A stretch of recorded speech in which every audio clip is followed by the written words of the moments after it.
Hey, welcome to The Explainer. We usually think of communication as this cooperative thing, right? A friendly sharing of ideas. But what if it isn't? What if, just under the surface, it's actually a strategic battle, an evolutionary arms race where every single signal is a move in a really high-stakes game? That's what we're going to dig into today. So let's just start with this big question. When we communicate, are we really trying to help each other out? Or are we, maybe on a subconscious level, trying to manipulate the situation to serve our own interests? The answer, as you're about to see, is found right in the tension between those two ideas. For a long time, the textbook view was pretty straightforward. Communication helps us efficiently transfer information. Simple. But then, biologists Richard Dawkins and John Krebs came along and totally flipped that idea on its head. They said, no, think of it more like an arms race. It's this constant back and forth between senders trying to manipulate and receivers trying to, mind read to figure out what's true and what isn't. Okay, but this leads to a huge puzzle. If lying and manipulation can give you an evolutionary edge, then why isn't everybody just lying all the time?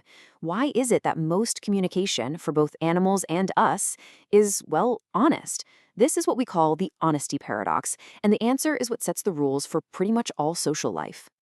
And the key here is this idea of evolutionary stability. A system of communication, whether it's a bird call or, human language, it only survives in the long run if, on average, it's a win-win for everyone involved.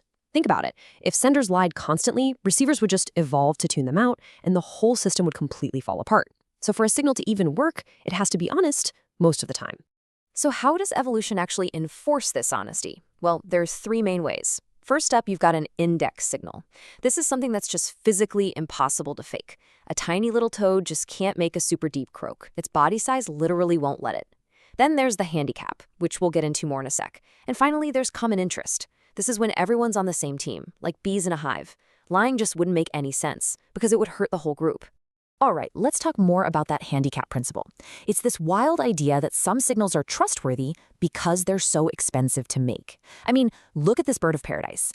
Those feathers are basically sending a message that cannot be faked. It's screaming, hey, I am so healthy and my genes are so good that I can afford to waste a ton of energy on this absolutely ridiculous but beautiful plumage. A weaker, less healthy male? No way, he just couldn't afford it. But the costs don't always have to be about making something. They can also be social. This experiment is just fascinating. Researchers took paper wasps and painted them to make it look like they were more dominant than they really were. Now, it didn't help them win fights, but here's the kicker. When those fakers lost, the winner attacked them even more aggressively. So the social cost of being exposed as a fraud is what keeps the whole system honest. So now that we've got the rules of honesty down, we're going to see what happens when the stakes are literally life and death. We are about to dive into the cold, hard, cost-benefit analysis of primate infanticide.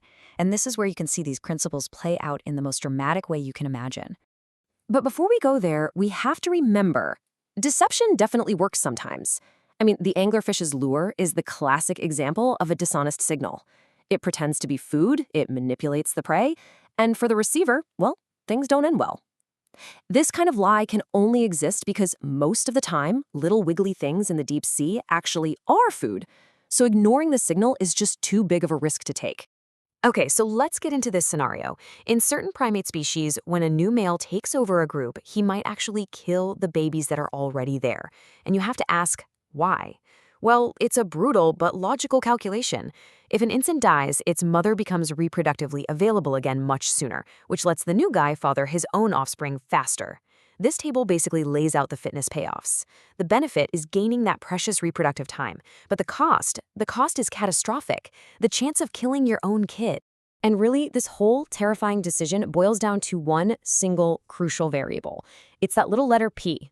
The male's perceived probability that he is the infant's father. If he's absolutely sure the baby isn't his, the math is easy. But if there is even a sliver of doubt, he's facing an unbelievable gamble. And this is where the arms race gets really interesting. The male has his strategy, but the females have evolved this absolutely brilliant counter-strategy. They can't physically overpower a stronger male, so they don't fight with force. They fight with information. Or, more accurately, with disinformation. They fight back by engineering doubt. So how does she do it, right? How can a female primate possibly protect her infant when the threat is based on some cold, evolutionary math going on inside a new male's head? She pulls it off with some incredibly strategic mating. She might mate with lots of different males. She might even keep mating when she's already pregnant and not fertile. And she'll even go out of her way to seek out new guys or males who are lower on the totem pole. Every single one of these behaviors is a strategic move in this game. And this is the genius of her strategy. The goal isn't to change who the actual father is. That ship has sailed. The goal is to manipulate every single male's perception of his own paternity. By spreading the possibility of fatherhood around, she creates this powerful fog of uncertainty that completely changes the male's calculation. And this leads us to the core finding of the whole model. When he's facing all this uncertainty, the male has to weigh two possible mistakes. Mistake number one, he kills his own child. Mistake number two, he lets another male's child live. And as this quote says, that first mistake is almost always way, way costlier to his own genetic future. So by creating all that doubt, the female basically forces the male into a corner where the safest evolutionary bet is to just leave the baby alone.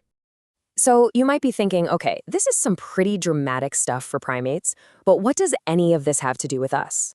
Well, it turns out the same evolutionary logic of signals and costs and benefits applies directly to our own species and our very complicated social lives. It's the exact same strategic dance of honesty and deception, just playing out on a different stage. Just think about our own lives. Our language only works because the cost of getting caught in a lie, destroying your reputation, is usually way higher than any short-term benefit. It's basically the WASP experiment on a global scale. Or think about family dynamics. A kid might cry a little louder than they need to get more attention. The benefit is more resources, but the cost is that their parents might start to tune them out. And human courtship. It's a textbook arms race of showing off costly, honest signals of our quality while trying to spot any deception from the other person. So at the end of the day, the big takeaway is this. Communication is never really neutral. It's always a strategic game, shaped by millions of years of evolution. So the next time you're having a conversation, or even just listening to one, try to look under the surface. Ask yourself, what are the real signals being sent here? What are the true costs of being dishonest? And what is the unspoken cost-benefit ratio that's driving this entire exchange?